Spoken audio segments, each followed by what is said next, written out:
listening to Changing Reality. Changing Reality, where we bend reality all across the world. Only on WQHS Radio.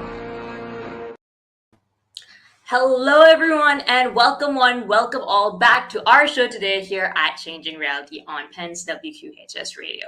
Thank you all, as always, for joining in. If you are a returning member, we appreciate each and every second you spend listening to us on the show. And if you are new to the audience, where have you been all this time? Don't you know this is the place to be, where we uncover the best stories for your listening pleasure here on Changing Reality.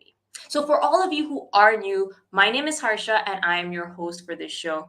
I'm someone who is a true believer in the powers of stories. And the whole ethos behind this show is that we get to speak to the most phenomenal people from all walks of life, learning from the experiences of executives, industry leaders, entrepreneurs, artists, musicians, everyone from different parts of the globe. And by hearing their experiences, hopefully we were able to pick up the little nuggets of wisdom that we can apply in our own lives as well. So this show is something that, as I said, is personally very close to my heart. Just a background about me, I've been an entrepreneur for the last 8 years, even before I was at Penn. And today I run a social enterprise that works with over 50,000 students across 26 countries called Ascendance that helps build experiential learning opportunities for students who have no idea what they love doing to slowly become social entrepreneurs. And we've been fortunate to incubate hundreds of student-run social entrepreneurs through the work we do, and most importantly, through the work of stories, because of kind individuals who have taken time out of their schedule to speak with us, to speak with our students, and shorten their learning curves by helping them understand the different nuances to life and the experiences that they have yet to live. So similarly like that, I hope that this show is for all of you watching the same platform for you to explore the industries, the thoughts, the decisions that you hope to make by hearing some interesting conversations along the way. So if there are any specific industries or topics that you want to talk about, make sure that, as always, you reach out and you let us know here on the show so that we can accommodate the best we can and make sure that we're putting on the conversations that you want to hear. So on to our speaker today. We have a phenomenal speaker who we have on the show to share his journey. He was a former master's student, an MBA at the Wharton School. But beyond that, he has had a phenomenal career with over 30 years of experience working on the convergence of technology, innovation, and strategy. He currently serves as a senior advisor at Armilar, but at the same time has had an amazing career spanning some of the top companies out there, including Boston Consulting Group, including Arthur D. Little, and many other different organizations where he has done a range of different tasks and different industries, from working on projects in cloud technology, cybersecurity, control systems, and much more. Today, without further ado, let's welcome our brilliant guest speaker onto our virtual stage. So, hello, how are you doing today? Fine. How are you? I think we were just chatting before this that, we're in the middle of, the cusp of Christmas. So I can't complain as a student. It's always nice to have a break coming up soon. But hopefully this is not too busy of a time in your year. No, it's close to Christmas break, and it's always good to feel the happiness around holiday time, vacation time. Oh, yes, it is the best time to be around. And thank you for taking that time out to speak with this. As I was saying, we have an audience of students who are probably, going into the new year, contemplating, what their life is like or what their year has ahead of them in 2024. And so I thought, it'd be fun to ask. I remember those days. I remember those days fondly when I was thinking about what I was going to do next year. And it's a good time. So really enjoy the time. It's very good to be there. I guess, we'll start off then by asking you, what was your most memorable New Year when you were a student, asking these questions to yourself? Well, when you were a student and you move from a freshman to sophomore and the like, you only think about next year. And then suddenly, university is over, college is over, and you start to think about what am I going to do next year, and then you start looking around. Things were very different. I graduated from an engineering college in the late 80s. And in those days, the world of technology was, there were no mobile phones for people. I mean, you cannot imagine there was no internet, no mobile phones, no nothing, no streaming, I was a telecoms engineer. So the only place to go to work for was a telecom company. So the vast majority of my colleagues and then from school went to work for the national telecoms company. So you were not thinking. It was kind of you finished your graduate school and then you moved or school and you moved to the telecoms company. It was kind of that was the normal thing to do for everyone. Uh, so again, I was different, and I had the chance, and it's my. I was about to take a job in '87, was it? Yeah, maybe. Uh, and then someone, I don't know how that came, but someone came. I was studying in Spain, and someone came to offer 4 places to study in France, to study accounting in France, which is the very logical step to do when you just finished 6 years of engineering. So I said, "What the heck? Why joining the local telephone company, which was the job at the time?" And I spoke little French, so I said, "Well, why not?" And I took 1 year in France studying accounting of all subject matters, which kind of shows how clear my targets and goals and everything in life were. So I spent 6 years engineering in those days in my country was a 6 year degree. So I had to spend 6 years studying engineering and all those beautiful things, mathematics and physics. And then one day, without any transition, I joined the world of accounting. So that's a little bit how a memory of what to do next year. And basically, you never know what you're going to do next year. And even those days, with much less uncertainty than these days that you are facing, don't worry about next year. Just embrace it.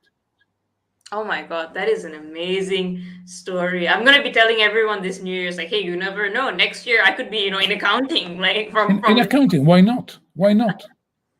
Of all wow. things, it's that was. I mean, kind of. Yeah. I was offered this thing, and I said, if you can spend 1 year in Paris, go spend 1 year in Paris, do whatever. There's no better advice to give anyone, but just go do it. And I was very fortunate to spend that year, and I suddenly learned so many things about you are used to one set of rules, one way of doing things, and you find that there's a different set of rules, that things can be done differently somewhere else, and there's a whole world of new things to do and new things to learn. And in fact, I thought, well, it's good. I've done this engineering. I shouldn't stop learning anymore. So that's something kind of a driver of my career of never stop learning. Go to the place where you think you will be able to learn more. And that's how things went. And when I was finishing in France, then someone came and told me about something that did not exist in Spain, did not exist in France either, which was that American universities offer summer sessions, and you could enroll in a summer session an American university. And I said, why not? And I spent 1 summer in Berkeley, not in Penn yet. I moved to Penn later on, but I spent 1 summer in Berkeley, and I realized, well, I want to study in the US. It was kind of a discovery process. I've been studying in Spain, then I went to France. I enjoyed it very much. I did accounting in France, as I told you. And then I did my one more stint, kind of trying to prolong my life as a student as much as I could. It's never too early to start working. So I said, well, why not? And I spent then this summer session in Berkeley, and then I had to start working. But that's so as you see, everything in my career was very carefully planned from the beginning. So every step Wow. was thought and the like. So that's a little bit my training years. So it's I try to postpone very much the time to jump into a professional career. So tell me a little bit about, your first experience into the working world. I think a lot of people struggle with that transition, and it can be sometimes a little different from how student life can be. Yeah, What was agree. your biggest, or the most shocking thing about that transition that you didn't expect when you were navigating those waters? Um, it's uh, everything in the life of a student is kind of predictable. You start fall semester, and you're given the list of things you have to do, when the breaks will take place, when the midterms will take place, when the final exams will take place, and you know exactly when you are going to have to deliver your assignments and papers and the like, and you craft your schedule, and you know that I have management 101 on Mondays, and then whatever, and you have a very and then you know that Wednesdays are clean. Wednesday afternoon is clean, and then Fridays are also empty. So you can arrange and plan and prepare, and everything fits nicely. And you stay with the same people basically for the 4 years of your so the people you meet and when you start are the same people who are going to be with you uh, over the course of the next 4 years. Okay, and you make extremely good strong friendship with those guys. I still go once a month, roughly once every 2 months, for dinner with my colleagues of engineering school. We finished 40 many years ago, 40 years ago, and still we meet because we were together for 6 years, every day in day out, and we it's kind of a very strong different Spain than the US, of course. So we tend to live and not have so much mobility, but it's a small group of people, and you have this sense of being with the same people and having a very predictable horizon. Okay, you maybe some topics are more difficult, but you know precisely what you're going to do. When you enter the company, I mean, you meet some people. You meet people who are much older than you from day one, which is not. I mean, uh, universities are very homogeneous in terms of age. I mean, most of you are all of the same age, 1 year, 2, 3 years A difference year at or two most. max difference. I mean, and people who are 3 years older than you think, oh, you look at them as oh, who they are. I mean, and when you start working, you suddenly fit in a place where you are uh, the last to come. There's people who've been there for a long time. There's traditions, there's ways of doing things, um, and then suddenly in a few months you realize that some of the people who are with you are not longer anymore. They have changed. They've moved. They've changed careers. Then new people join, and you change your role very quickly. I had studied accounting, so I joined an accounting firm. I joined Arthur Andersen, now even famous, but at that time was a very prestigious company to work for.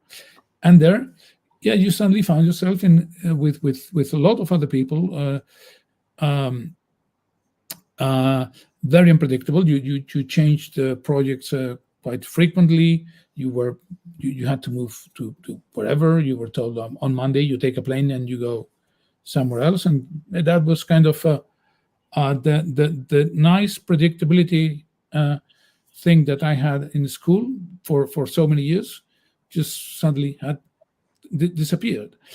And then these companies keep the pressure on you in a way which is very different from school. Okay, so in school you, especially after many years, maybe not in the first year, but the second, third year, you really know what to expect, and so tests, exams, those things, you really master the way to do them. Okay, so I mean, I'm not going to tell any secrets, but uh, junior year is much better than the years before, because you really know, and then senior year is even better because you know how to behave.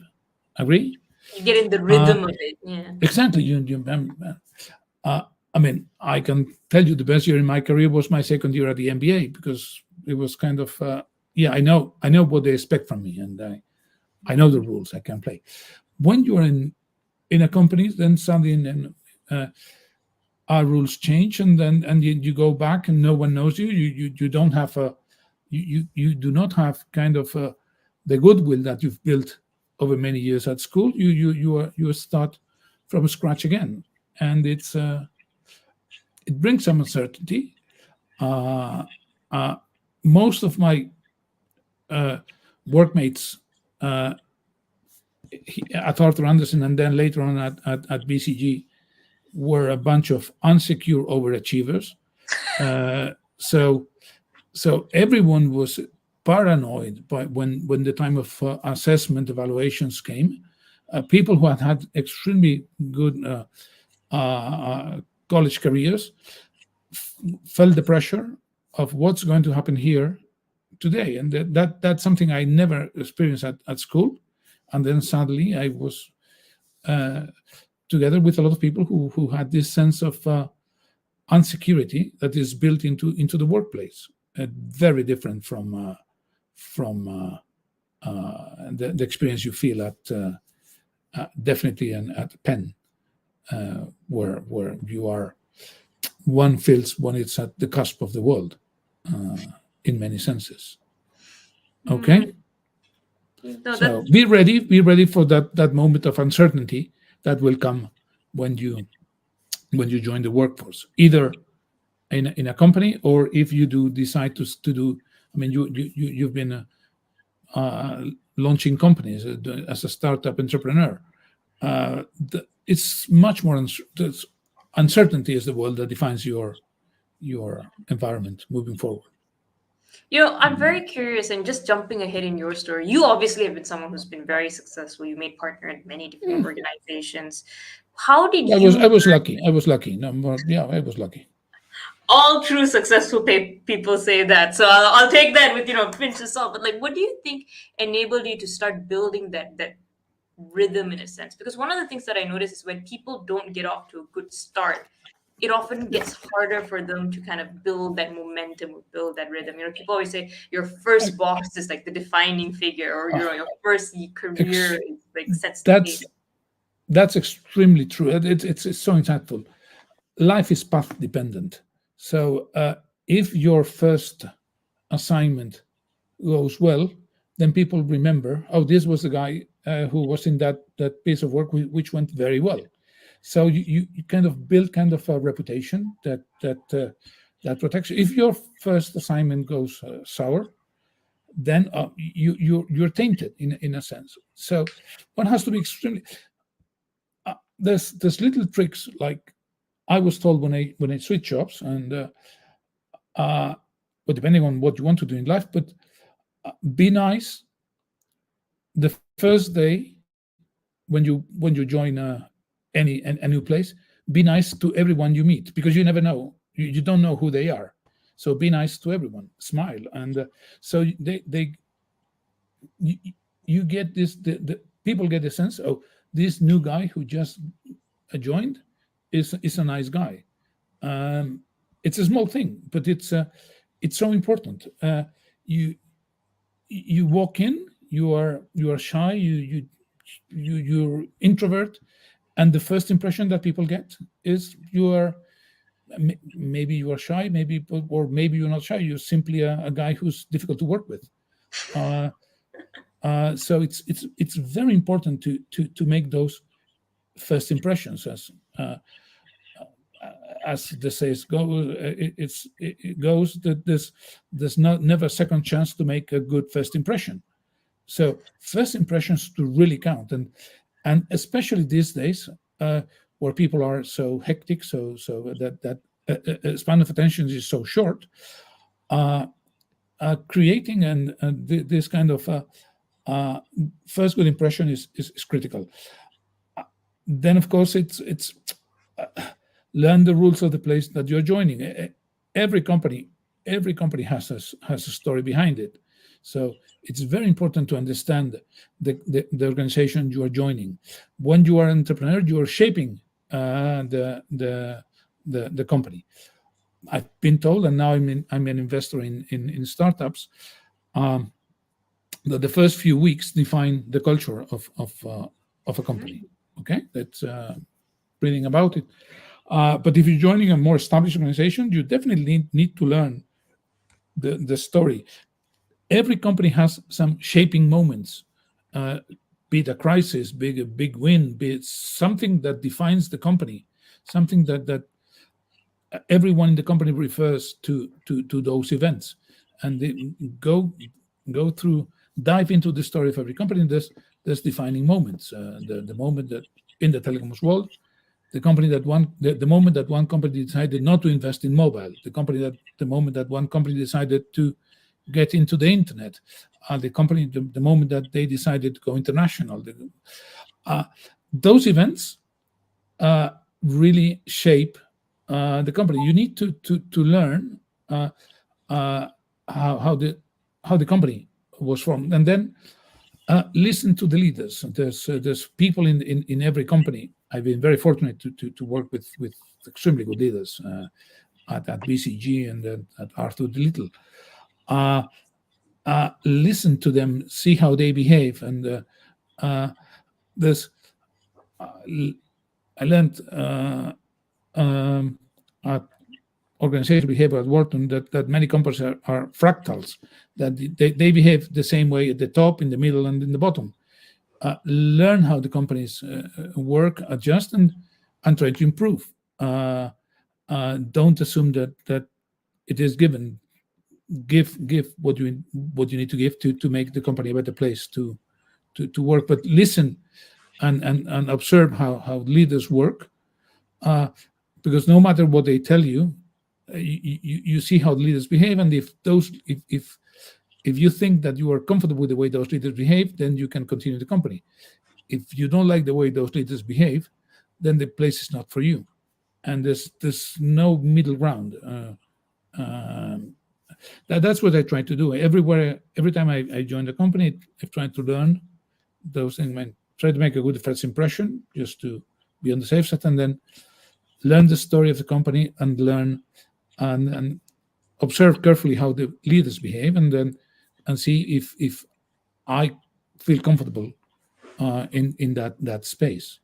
Okay, of course, work hard and all those things. Yes. Life is hard. Life is hard, and work hard. But I assume that every one of you is going to work hard anywhere they go.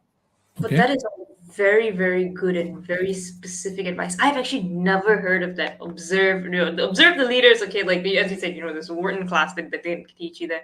But especially that part of like kind of learning the rules of the company or the Yeah. story of the company. I don't think I've ever heard of that, but it's so true because you're very right that there's things that kind of shape the way people think and do things. How did you start applying that in your career? Like you seem like a very reflective person, and you understand, and you're kind of like looking at the meta of the situation almost. You maybe Uh, share with us an example of what were the indicators you looked at, because I doubt you can read the company website, but there's of course these unspoken things that happen. yeah, it's beyond the company website. You meet people, and you start to realize that every time that something happens, they refer to one of those events that happened in the past. Okay, that so we cannot do this because someone tried it before, and then you start to learn that there was a big mistake at one stage in the company story, uh, and you need to delve into that to see uh, why, who was there. If there was a big mistake, then most of the people are that who took that decisions are not there anymore, but it lingers over the company. Uh, uh, it I mean, it has happened at BCG. Some of the decisions, people who were promoted with a specific approach to business, and who left the company. Some of the big cases, some of the big wins. It can be positive too. Some of the big wins that the company made in the past, and they remember how this guy who said it can't be done. This guy was able to do it, and they tell the story one over and over again. So it creates there's companies who have the sense that they are almighty. They can do everything, because they always refer to situations where someone in the company was able to go beyond what was thought possible. Arthur D. Little's lemma is who said it can be done, just to prove that. Okay, there's other companies. I work for telecom companies a lot, who believe they cannot play the game, because they remember the mistakes they've made with the internet and with some other stuff, and it becomes kind of problematic, because anything they try to start, someone says, "Oh, we failed in the past, we will fail again." It creates a divergent road. Okay, and you have to be. You try to listen to the weak signals, as in engineering terms, to see how that people also refer to some people, or people refer to some events, or and the way they frame those things, and you get a sense of what really matters inside the company.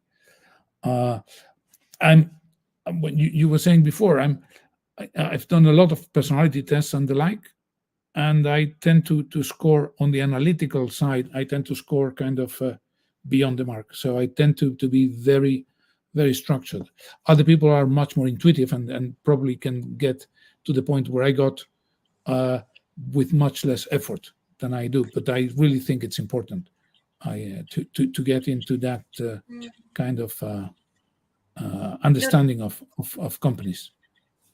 And I think understanding yourself and how you process that also is probably helpful. It's helpful. Yeah, I can tell you it's helpful. Yeah, and this is another important thing, is that when you make a mistake, don't blame it on yourself only. I mean, understand what you did wrong, but don't blame it on yourself only. I mean, just you can all. It's impossible to win every time. So one has to realize that failure is part of the game. That's actually a very good point, and I'd love to talk about that a little more, just because I feel like a lot of students in Penn and a lot of top universities, they have a lot of this pressure. As you said, by the time you get to senior year, you've got a rhythm, and if you know how to do it, you'll do it well, in a sense. Absolutely. But life is not like that. Life does not have a 4-point CGPA scale. You could fail miserably having prepared everything, and at the same time succeed having done everything wrong.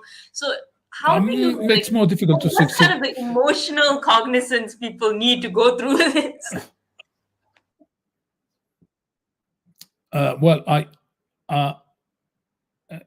Most of the people I've met at engineering school or at Penn were people who were the best guys in high school, and then people at Penn, at MBA, at Wharton were the best guys in college career, and then suddenly it will happen to every one of you at some stage in your mid-30s.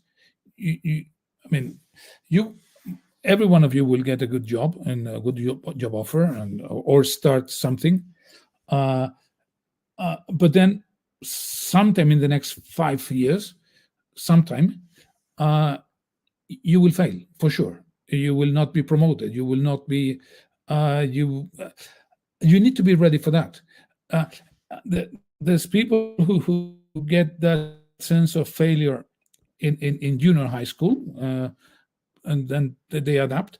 But the bad thing is you've been A graded in every step in your career.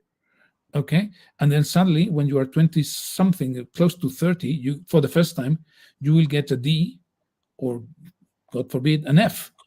That will happen, and that is you need to be ready for that moment.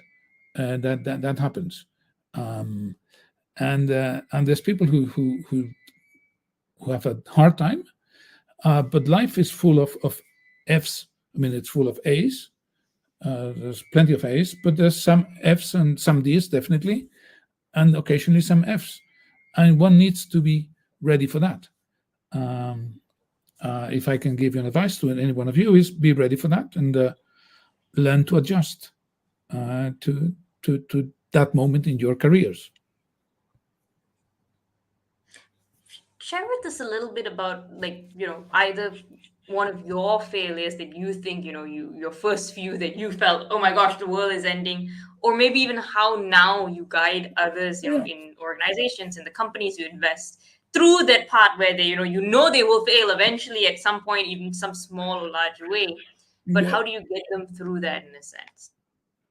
Yeah, well, I call it failure. I at one point in my career, I decided that consulting was not for me anymore. I just the pressure on reaching the targets and the like, that when you are in a big successful consulting company, uh, I I simply found that I needed something else, and I was very fortunate to be in a think tank in those days, and I was offered a different job to run strategy for a successful technology company here in Spain. Um, I was offered the job to do the growth plan for the company, and I joined the company on September 2008, 2 days before the Lehman collapse. So I was joining a company to do a growth plan, and then the world collapsed, and we needed to spend 4 years doing structural adjustment. So it was kind of very. So I was changing jobs, thinking, "Oh, look, I'm going to go for a nice career of thinking about growth and expansion," and I found myself cleaning the mess of for doing 4 years of events that were completely beyond our control. Because those of you who haven't lived the 2008 crisis, it was like the end of the world, only expanded. Okay, it was like there was every day the news were even worse than the day before, and that was kind of a sense of despair. So yep, it happens, and then you simply have to go through it. Now, when we invest in our fund, 60% of 48, sorry, not it's not 60, but 48% of the companies we invest in go to zero. Okay, so we are really, it's really hard to realize that yeah, the average, the median decision was wrong, because of course, if in hindsight you should not have invested, but you invested with all the with the careful analysis and a good understanding of the founders and blah, blah, blah, and still they go under. Yep. The first times I remember it was very hard to realize I made a mistake. Then suddenly you start adjusting and think, well, it's we need to do better in the future. But it's not in venture capital, and it's different in other areas. But in venture capital, if you never fail, you will never be able to make a great success, because only projects that are extremely unreasonable have any chance of becoming 100 times, returning 100 times or 20 times, not to be a success. You cannot return 20 times the capital invested if the project is very sensible. See what I mean? Because if it's very sensible, everybody else will already have found it was very sensible. So there will be a lot of capital going in, and it will be impossible to get those extraordinary returns. So there must be a sense of unreasonableness in the project. And then that's how I make it, how I rationalize the process of failure. It has to be intrinsically unreasonable to invest in this project. Um, Maybe as I told you, I'm too rational, and I try to fit everything into little boxes, and that's the way I defend myself. But I'm not saying this is the only way. It's the way I found that was good for me in my career. So No, I be like ready that for advice. change. I mean, on the flip side, as an entrepreneur, sometimes, they say 90% of startups fail, which is a Yeah, horrifying number. yeah, If you really do the math and you think about it, because everyone thinks that they're going to be the 1%, that they're going to hit it in yeah. 2 years. And I was just actually having a conversation with a friend earlier who's also an entrepreneur, and we are saying, well, a lot of it is like nobody, with the exception of the very few, gets it as quick and easy as as you see in the movies. So it's a lot of hard work that you put in Yeah, day out, that and it may absolutely. not even work in the end. Like you really don't know it at sometimes. So that is a nice Absolutely. way. Like, I'm going to use that. You have to, only the unrational stuff has Yeah. potential Uh, of success. uh, Partner of BCG, who was very good at coining phrases, he said, you can be directionally right, but specifically wrong. Uh, which means, yeah, you probably are in doing the right thing, but you, which is the directionally right, but you can be specifically wrong in the timing, in the place, in lots of. When you're starting as an entrepreneur, there's so many little details that make the difference between. Uh, so a marketplace, well, that's directionally right. Yeah, marketplaces are kind of the way to go. But there's so many decisions you have to make that if you are specifically wrong in one of them, it's probably game over. Uh, that's it. And you were specific, and you were directionally right. So you were moving in the right direction. You were riding the wave. You were leveraging the power of the smartphone or the internet or the cloud or AI these days. So yeah, you were right directionally, but uh, uh, the devil is in the details, and the details kill you. Yeah, yeah, and that's the big difference. I mean, the difference between uh, people who make and people who don't. And there's lots of stories about very successful projects which were about to close. But then someone decided, well, I can keep on working on this thing for a few more months, and those few months make the difference. So they could have killed the project, but they they went on. Uh, as an entrepreneur, you probably need to be ready to break some rules. Uh, if you follow every rule, then probably you are already following someone else's uh, path. It's extremely difficult to make a 10 times or 20 times return on the capital invested if you follow every rule that has already been written. Okay, so you may lead a very tranquil life and calm and the whole thing, but so yeah, that's why it's extremely difficult to succeed in all this world that you are. But it doesn't have to be on the digital economy. It works also on bricks and mortar.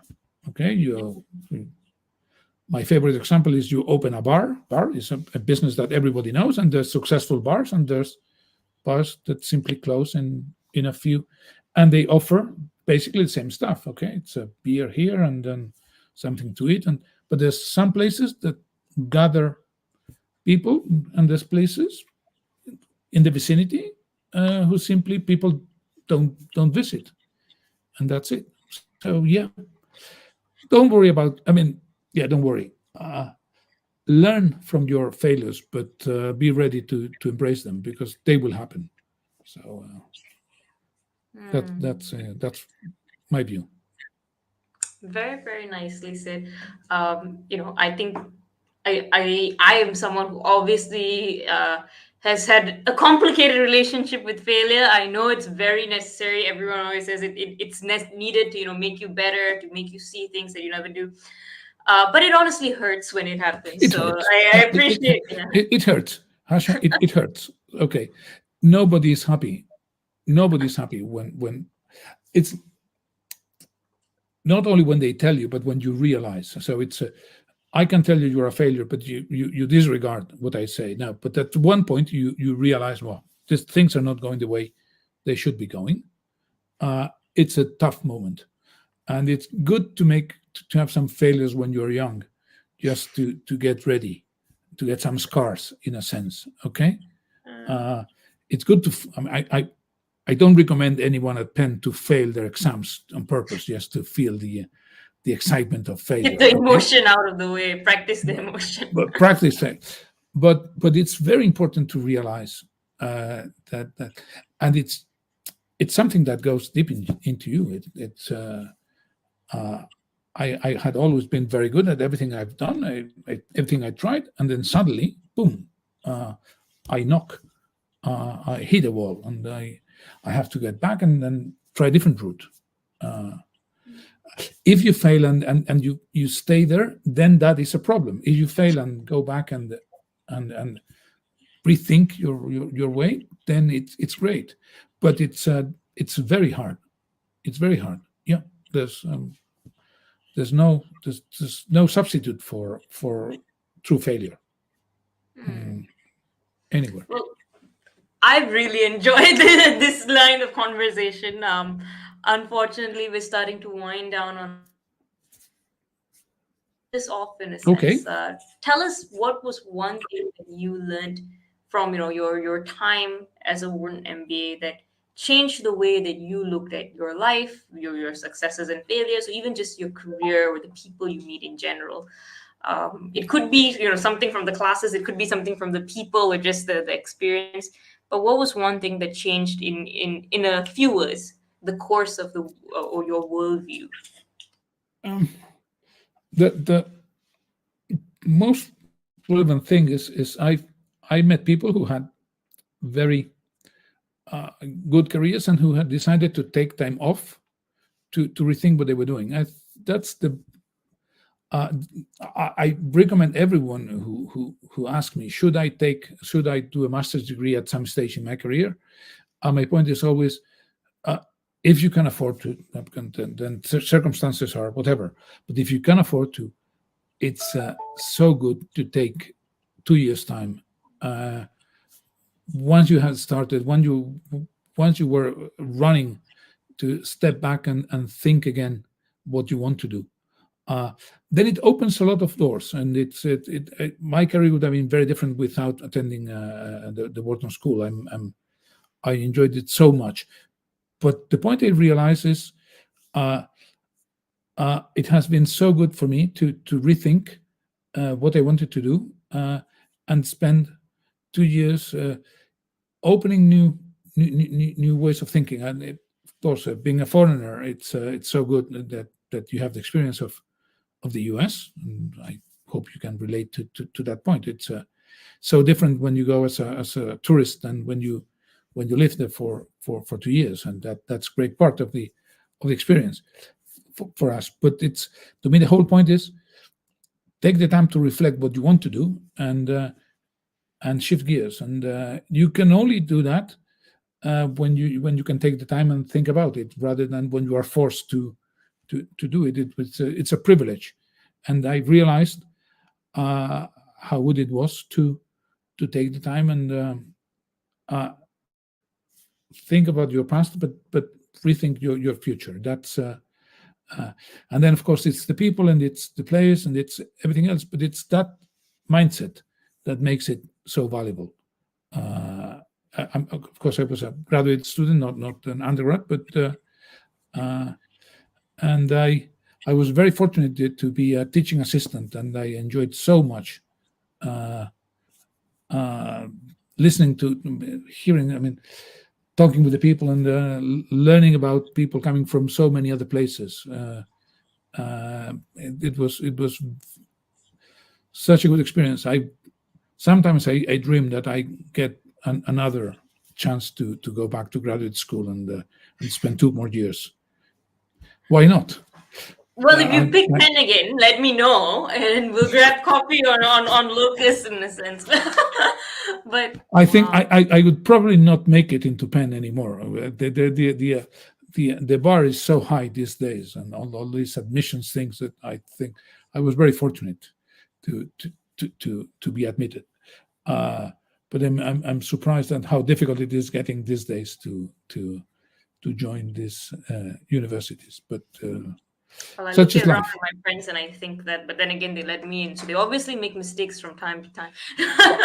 But just Yeah, but take advantage. When you are lucky. When you are yeah, lucky, don't complain. Don't complain when you are lucky. agreed on that. Okay. Thank you so much for being on the show. You have been a It joy was to a talk to. it I was a enjoyed pleasure this. to talk, and I'm happy to help any way I can to the community. Okay. Thank you so much and appreciate it. To Thank you all very viewers, much. yep, I hope you had as much fun as we did chatting. And, as always, this has been Changing Reality. Signing off. My name's Harsha, and we appreciate each and every single one of you joining in and watching. Bye. Bye. You're listening to Changing Reality. Changing Reality, where we bend reality all across the world. Only on WQHS Radio.